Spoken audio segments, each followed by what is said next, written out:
Hello, this is Mackenzie Dingman, and today I'll be talking about the psychological background in serial killers. Okay, let's get started. Throughout the years, the criminal homicide rate for the United States has gone down exponentially in the last 40 years. 6.3% per 100,000 people in 1998, according to the Bureau of Justice Statistics. Yet, according to the media and the entertainment fields, homicide is reaching epidemic proportions. These fields, however, tend to exploit the concept of homicide in American society, rather than attempting to understand and control it. There is nowhere that this shows up more than in the study of a small group of criminal homicides referred to as a serial murder. The area of serial homicide refers to the murder of several victims by a single person. That said person is normally not known by the victim. This crime and the ones that commit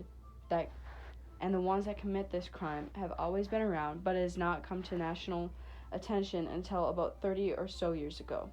The 1970s was a time of which people started to become fascinated in these said crimes. Investigators and forensic scientists that look into the criminal cases regarding serial killers have been able to categorize them into different genres of killers based on their behavior and the things that they do in their day-to-day life.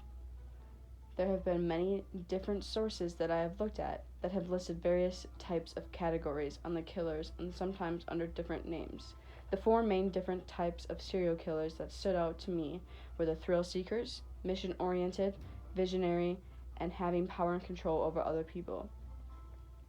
The thrill seekers, according to Catherine Ramsland, Ph.D., are killers gain their thrills from the joy of the act, and these are the majority of serial killers.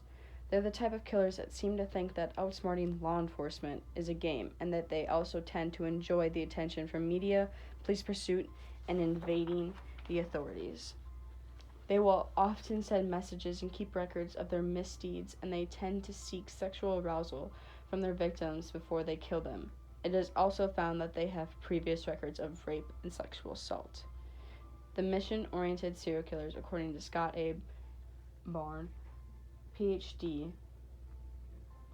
is a serial killer that states that their life mission is to kill certain kinds of people. It was also stated that they think that they are doing good and that they are doing society a favor by eliminating certain people. For instance, prostitutes, young women, and homosexuals. The visionary killer, according to John K. Uchler, are categorized as being out of touch with reality and are noted as hearing voices in their head. It was also stated that they suffer from a psychotic break from reality. They sometimes believe that they are another person or are compelled and talked into killing by certain entities like the devil or in some cases God. The serial killer that is seeking having power and control over other people is the type of killer that seeks more satisfaction through bloodlust and having complete control over their victim.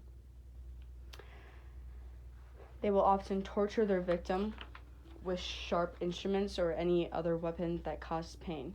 Doing this brings pleasure to the killer because they enjoy the victim suffering and screaming.